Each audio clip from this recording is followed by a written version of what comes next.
Fala galera, eu assisti a Odisseia. Eu não gostei.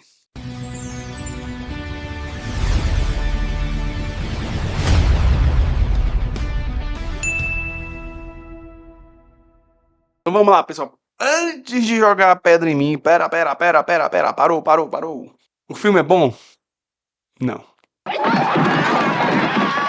Eu não gostei não. Mas pera, antes de jogar a pedra aqui em mim de novo aqui. Tem coisa boa no filme? Tem. Isso é meio difícil de achar. Assim, sendo bem honesto, não gostei de A Odisseia. Gosto dos filmes do Christopher Nolan? Gosto muito, pelo menos de alguns deles, né? Gostei muito de Oppenheimer, gostei muito de Interstellar, Dark Knight, gostei muito de Inception. Os filmes deles têm uma produção, assim, absurda. Porém, tem alguns outros filmes que eu também não gosto. Pelo menos o Dunkirk, cara, eu achei aquele filme muito seco, sem graça. E esse filme talvez seja o filme mais Dunkirk do Christopher Nolan desde Dunkirk, né? Ou pelo menos tem essa vibe, assim, meio sem vida, meio sem emoção, meio, tipo, não tô interessado com o que eu tô vendo. O resgate do Private Ryan e Dunkirk, ele representa ali, se não me engano, a mesma guerra, mas os dois, a representação dos dois são completamente diferentes. O do Private Ryan, você tem aquela cena na praia, uma cena assim brutal, as pessoas ficando loucas, né? Porque, enfim, a guerra, o resultado da guerra é loucura, gente, não tem muito pra onde ir, não. Guerra é algo que não foi, não agrada a Deus, guerra é algo que modifica o ser humano pra pior. Agora, se você vê a mesma cena do Dunkirk, né? Com os caras na praia esperando um barco pra poder serem resgatados, cara, é algo extremamente frio, algo extremamente. O pessoal tá lá na fila, lá, esperando o barquinho chegar, aí, pô, cai bomba, o pessoal se joga no chão, aí depois se levanta, tira assim a areia e tá lá, continua, a vida segue. Eu acho isso não representa a realidade nunca. Eu achei que seria caos, mano. Pô, abre uma loja aí em Fortaleza, uma loja de feirão aí, pô, é caos, mano, é caos. Meu Jesus, misericórdia, o que é isso, Senhor? Então, assim, os caras lá sendo bombardeados, talvez não vai ver mais a família nunca mais, talvez você fique preso, aquela sensação de pânico, você fica lá, não, caiu uma bomba bem ali, rapaz, é ali, acontece. É a nossa realidade agora, né? Então vamos apenas aceitar. Esse filme, ele tem um pouco disso, tem caos, vez ou outra, e você não sente, eu não sinto nada. Eu assisto ali, eu fico, tô cagando pra quem tá morrendo, tô cagando pra quem tá sobrevivendo, e o filme segue. Antes de falar de review, vamos falar de contraindicações. O que é que tem de contraindicação nesse filme, gente? Tem muita não, gente. O filme tem violência, mas ela não é tão explícita assim. Tem algumas cenas assim mais macabras, como tem uma cena de uma bruxa, que é bem macabro. No geral não é tão violento, no geral, se não me engano, tem algumas palavras chulas, mas não é tanto. Então assim, é um filme que retrata muita violência, mas o que eu quero falar aqui é o que você não vai ver para maiores de 14 anos, né? Que, enfim, quando você vai assistir um filme, você tem lá a indicação do filme, né? Aí diz, tem nudez, tem sei lá. Então, assim, mas eu não quero só replicar isso. Eu vou falar o que vai além disso, né? Que o cristão vai perceber que talvez não seja positivo para sua fé. E uma das coisas que eu percebi, cara, que os caras meio que trouxeram a ideia do cristianismo antes de Cristo. O filme, ele se passa, né? Ele, obviamente, é uma mitologia, mas é baseado na realidade. Então, assim, a Grécia existe, Troia. Algumas pessoas, né, existiram, né, ali, que estão ali no filme, né? É baseado na realidade. E eles falam de algumas coisas que são praticamente do cristianismo. Tem uma ideia, tem uma palavra, uma frase no filme que é mais ou menos você tratar o próximo como a si mesmo. Só que, meu amigo, essa ideia nunca foi bem vista. Essa ideia, cara, de tratar o próximo como a si mesmo seria vista como fraqueza. Cristo que muda essa ideia. Até mesmo entre os israelitas, muitas vezes, eles não viam dessa forma. O preconceito entre um contra o outro era algo normal.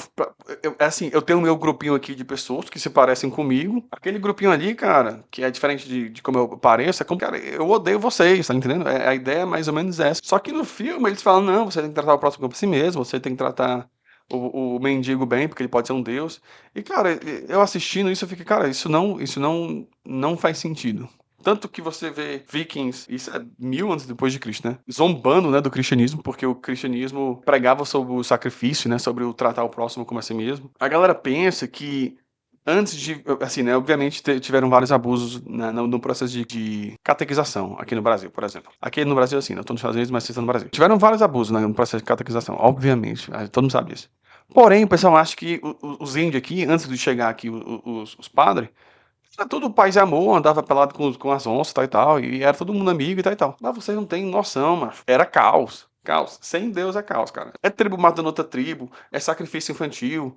É, obviamente, né? Matando os animais, porque enfim, você quer comer, você quer fazer um bocado de coisa. Machismo, outras coisas assim que são inatos ao ser humano. E essa ideia de sacrificar, de eu não ser o centro do mundo, de eu não ser o que mais importa, mas sim o próximo, cara, isso só vem com Cristo. Essa ideia, longe de Cristo, essa ideia é basicamente inexistente. Então é isso. Eu assistindo o filme, eu percebi que tem essa ideia de, vamos jogar uma ideia cristã aqui no meio e ninguém vai perceber, e foi antes de Cristo mesmo, e o pessoal talvez aceite, né? Eu não sei se isso foi intencional ou não, mas, sendo intencional ou não, tá aqui avisado, hein? Tá aqui avisado aqui, você fica aí atento aí pra não cair nessa pegadinha. Pegadinha. E eu falando aqui do filme aqui como se todo mundo assistir, né? E eu não falei do resumo do filme, né? Resumo do filme. A história do filme basicamente conta a história de Odisseu. Odisseu é um rei, Penélope é a rainha. Ele vai até Troia porque vai ter uma guerra em Troia, ele ganha essa guerra, o famoso a história de cavalo de Troia. E aí, acabou a guerra, né? Beleza, vamos voltar, né? Também que se passa 10 anos pra ele voltar, porque quando ele vai voltando, vários incidentes vão acontecendo e ele vai perdendo muito, né, de seus tripulantes. E enquanto a Penélope está em casa, né, o filho vai, esqueci o nome do filho, é muito relevante, né, vai querer saber mais informações do pai, vai para uma outra cidade que algumas pessoas que viajaram com o pai estavam lá e talvez tivessem mais informações sobre o pai. A Penélope que ficou no reino, tem algumas pessoas lá querendo tomar, né, o poder do reino. E aí causa essa instabilidade ali emocional, política no reino lá de Odisseu. Resumo do filme. O filme é bom? Não. Sabe, eu acho o filme. É a pior coisa do mundo também, não. O que é que tem de bom nesse filme? Fotografia.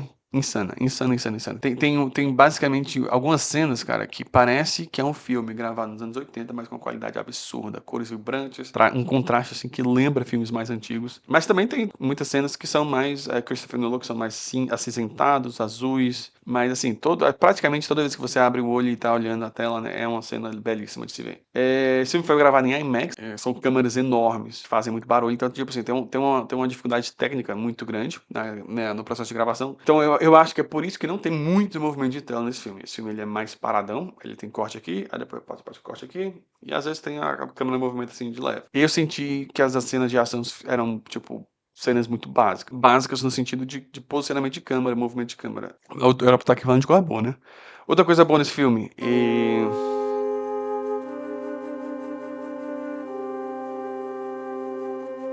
tem mais coisa boa. Tem algumas coisas no filme que são muito boas. Por exemplo, né, eu já volto aqui dando aqui um pouquinho de spoiler. A cena do Ciclope é boa? Não. A cena em si, tudo não é bom.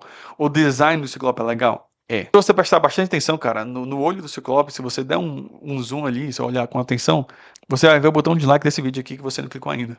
Então vai lá, clica lá o botão de like aqui, comenta, compartilha. A cena da bruxa é boa? Não, é outra cena que não é boa. Mas a cena da transformação da tripulação é boa? É. Muito boa. Filme assim que eu não gostei no geral, mas tem algumas cenas, alguns clipes aqui que são excelentes. Uma produção assim absurda, o Christopher Nolan gosta muito de usar efeito prático, então assim, tipo assim, literalmente em Tenet ele tem um avião destacando o prédio, tá ligado? Um avião de verdade. Então assim, o cara que ele gosta assim de uma produção assim mais pé no chão, sem muito CGI, e você vê isso, né? De fato é louvável. Falando de cena boa também, cara, tem a cena de Troia, a invasão de Troia eu acho que é muito bem feita, muito boa, iluminação perfeita, como as coisas acontecem. Eu acho que ali é a melhor cena do filme. Cara, eu acho que de positivo fica aí, velho. Mas vamos pro que é ruim agora? Vamos pro que é ruim? Primeira coisa que faz, eu já meio citei um pouquinho antes, mas uma coisa que faz, pra mim mata muito o filme, e aí talvez seja algo pessoal meu, e como eu falei, também não gostei de Dunkirk, porque eu acho que os personagens são muito vazios, são muito sem emoção, são muito, não vou nem chamar de unidimensional, que eu não acho que é essa palavra, mas são personagens que eu não me importo, não me importo. Tô vendo em tela, pode viver, pode morrer, tanto faz. Talvez a Penélope seja a única que eu tenho me importando um pouquinho mais. Você vê mais essa vontade de existir. O Matt Damon, ele atua bem, tem algumas cenas que ele atua muito bem, mas assim, falei, cara, são atuações assim que secas, sem emoção. Muitas vezes sem emoção. E talvez seja algo meio estilizado, seja algo proposital, estilizado do Christopher Nolan, que ele gosta muito disso, de algo não tão espalhafatoso. Eu tenho dificuldade muito grande de gostar de um filme se os personagens foram secos, vazios, fracos. Cara, eu tenho uma dificuldade muito grande de entrar no filme. Não consigo entender essa pessoa. Outra coisa assim, que eu não gostei, cara, é a edição, mano. A cena do Ciclope, ela é ruim, eu acho ela ruim, muito ruim. Ela tem uma edição, cara, podre, podre, podre. A edição daquela é podre. Tem um momento que eu fiquei assim, eu fiquei sem entender. Acho que até hoje eu não sei, não sei 100% o que foi que aconteceu, não. Mas a galera entra numa caverna, né? Chega o Ciclope depois, né? E fecha a caverna. Pum. Os caras, beleza, né? Vamos esperar o Ciclope acordar. E ele vai abrir a caverna, que a gente não consegue sair, que a gente tá preso. E aí, vamos embora, né? Vamos bazar. Aí, cara, o Ciclope abre, né? Algumas pessoas, né? Ele escuta algumas pessoas, vai comendo algumas pessoas. O Odisseu consegue sair e ele volta pra caverna. Pum. Aí a próxima cena é eles ao redor de uma fogueira. E eu fiquei, o que diacho aconteceu aqui? Isso aqui foi, às vezes, né, em filme, a pessoa tem um plano, né, e o plano acontece na cabeça, depois volta pra quando eles estavam conversando sobre o plano, ou quando a pessoa tava pensando sobre o plano. Eu fiquei, é isso? O que é que um filme, qualquer filme decente, faria, né? O Odisseu tá saindo, opa, tem alguns dos meus homens que ficou pra trás. Eu vou voltar pra ajudar os caras. Que eu acho que foi isso que aconteceu. Mas quando ele olha pra trás, não tem ninguém, mano. Não tem ninguém. Ele vê só o Ciclope fechando a caverna, ele vai e entra de novo. Aí eu. Mas o que é isso? Fiquei. Por que tu fez isso? Aí tá lá, ele com a galera ao redor da fogueira. Aí eu fiquei, ele fez isso. Mas a cena tá tão mal montada, mano, que é confusa. Você entende depois pelo contexto do que tá acontecendo depois. Mas a cena em si é ruim. Depois do nada tem um corte grotesco, os caras enfiando um negócio no olho do Ciclope, cara. E tu fica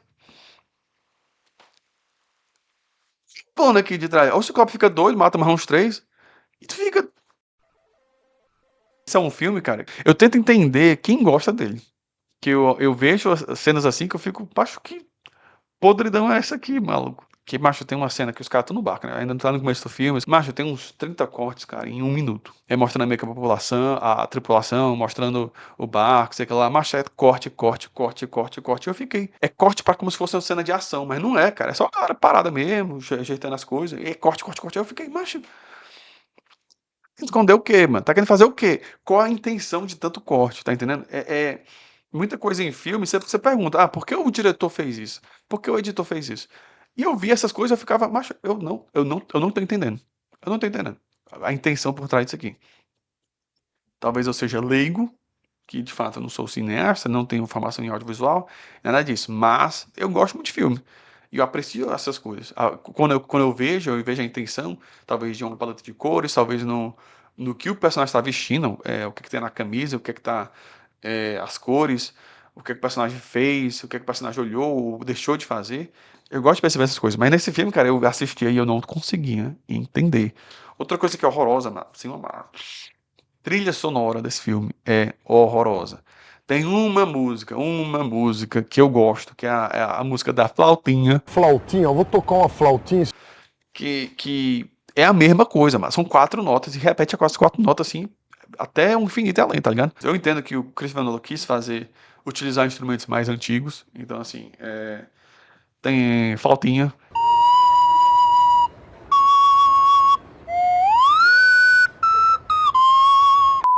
tem algumas outras coisas, mas, cara, instrumento antigo não quer dizer que também precisa ser 4 notas, tá ligado? Pode ser mais evoluído, mais desenvolvido. Eu sei que na batalha final tem a musiquinha da flautinha, mas ela se desenvolve pra algo a mais, né? Ela vai ganhando ritmo. É a única música que eu gosto mais. Os quatro, não, nas 4 notas da flautinha. Eu gosto, é uma música melancólica. Só que assim, pra um filme assim, que tá dando bilhão, é um filme assim do Christopher Nolan, cara, é fraco, mano, é fraco. Pô, tem um cara aqui chamado Guilherme, eu vou botar o nome do cara aqui no vídeo. Guilherme Desk. Não sei o que vocês falam. Cara, esse bicho ele toca muito um instrumento que é antigo, antigaço. E as músicas do cara são iradíssimas. Não precisa, só porque o instrumento é antigo não precisa ser 4 notas, não, mas parece que na época do filme só existiam 4 notas e inventaram o resto das notas depois, né? Depois de 3.000 anos. Então, assim, eu acho a trilha sonora fraca. Tem uma cena, cara, tem uma cena do. Os caras estão em Hades, né? Estão conversando lá com os mortos. A trilha sonora naquela cena, cara, é horrorosa. Horrorosa de ruim. Muito ruim. Eu olhei pro meu amigo assim, eu fiquei, macho, triste na hora que parece uma criança de 5 anos fez, tá ligado? Sem exagero, muito ruim. Outro problema que eu tive, e esse aqui talvez seja a parte polêmica. Cara, os gregos, mano, os gregos é tudo. É uma mistura de raças absurda.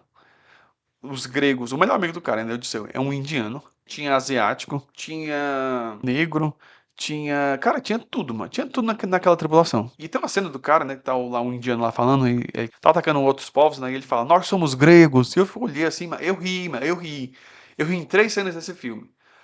E são 3 cenas assim que.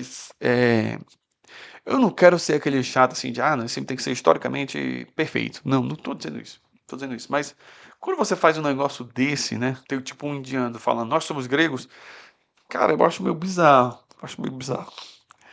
E assim, talvez você fale, né? Não, mas Grécia ficava ali no Mediterrâneo, né? No mar Mediterrâneo. Então, tipo assim, tinha os portos de lá, né? Eram extremamente ocupados, então, tipo assim, fazia negócio com várias pessoas, tinha uma mistura muito grande de gente, né? É verdade, aí eu não sou historiador, mas eu uso minha cabeça, né? Eu uso meu cérebro para tentar decifrar alguns dilemas da sociedade. Primeira coisa, se fosse tão misturado assim, eu acho que a gente veria até hoje, antes da globalização, né?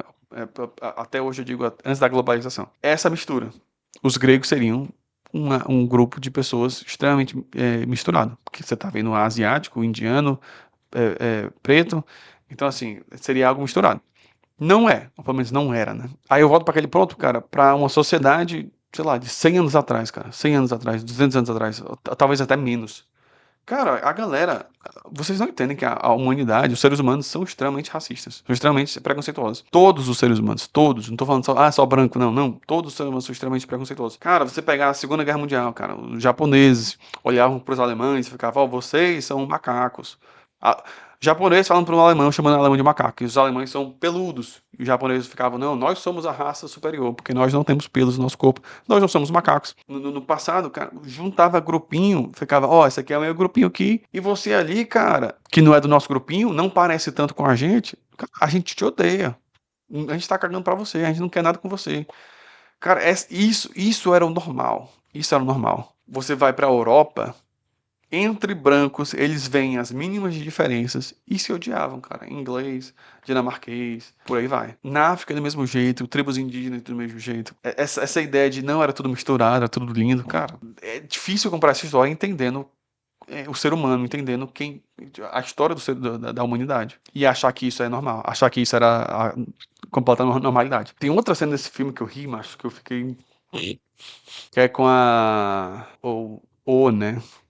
Elliot Page, que é o ator transexual, né? Questão de estatura, né? É um anão, né? Praticamente. Tem uma parte que eu ri, cara. Uma parte que eu ri com esse personagem. Tá pouquíssimo no filme, talvez esteja juntando todos os minutos, né? Deve estar 3 minutos, 3, 5 minutos.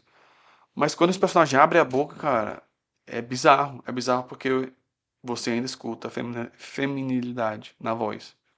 E aí você quer ouvir um guerreiro, cara, com a voz assim, 30% feminino. Tira do filme, cara, tira do filme. Não dá pra ignorar 100%, tá entendendo?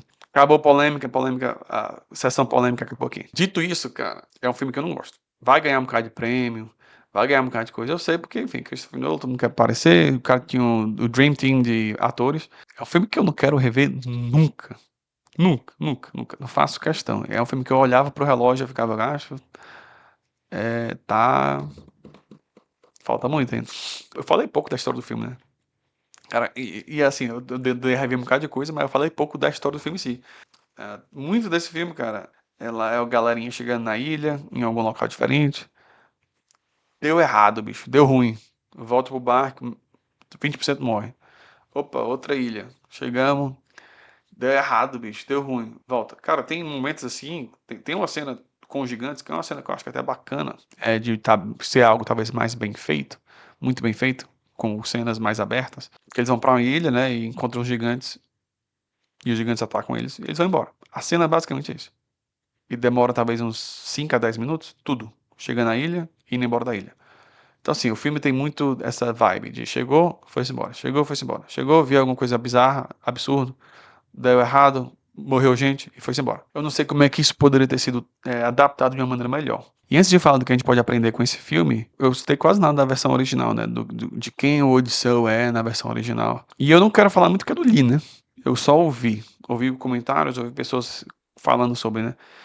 E, cara, parece, por exemplo, o Odisseu no filme é um cara mais deprê, um cara mais triste, sem vida, sei lá, sem alma.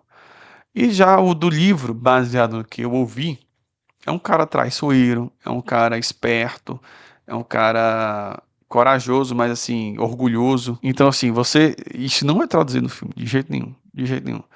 Tem uma cena, por exemplo, a cena do Ciclope, né? Eles estão fugindo finalmente do Ciclope. Odisseu, né? No livro. Ele olha pra trás, ele meio que nessa ideia de, não, fui eu que derrotei ele, ou fui eu que dei o último golpe. Ele olha pra trás e atira flecha, né, no olho do Ciclope. Aí o Ciclope fica mais doido ainda, né? Talvez até mata mais gente, não sei. Mas ele fez isso por orgulho, por querer ser visto. Por vingança também, porque já tinha matado alguns. Tem várias emoções. No filme, cara, o Ciclope, ele pega, né, ele cospe um capacete. Numa ideia de provocação, não é muito claro que é uma provocação, mas você entende que é uma provocação. Aí ele olha pra trás, atira a flecha e é isso aí. O Ciclope fica doido e vai atrás e mata um bocado de gente. Mas assim, no filme, cara, é algo mais. É difícil, é mais difícil de entender porque você não entende o que tá acontecendo na cabeça das pessoas. Você não consegue ver as emoções, você não consegue entender o que é que tá por trás das ações das pessoas. E isso, cara, incomoda muito. Essa review aqui que eu fiz, né, é mais de quem assistiu o filme sem comparar com o livro. Talvez se eu comparasse mais com o livro, talvez eu gostasse ainda menos do filme, mas vamos deixar por aí. O que é que a gente pode aprender com esse filme? Cara, não tem muita coisa não, mas eu gosto muito da personagem da... Gosto assim, né? A personagem da Penélope talvez seja a personagem que eu consiga mais me identificar na personagem. Como assim? Cara, a personagem ela tá num reino, ela tá esperando seu esposo, né? Por 20 anos. Isso talvez se traduza na nossa situação aqui, né?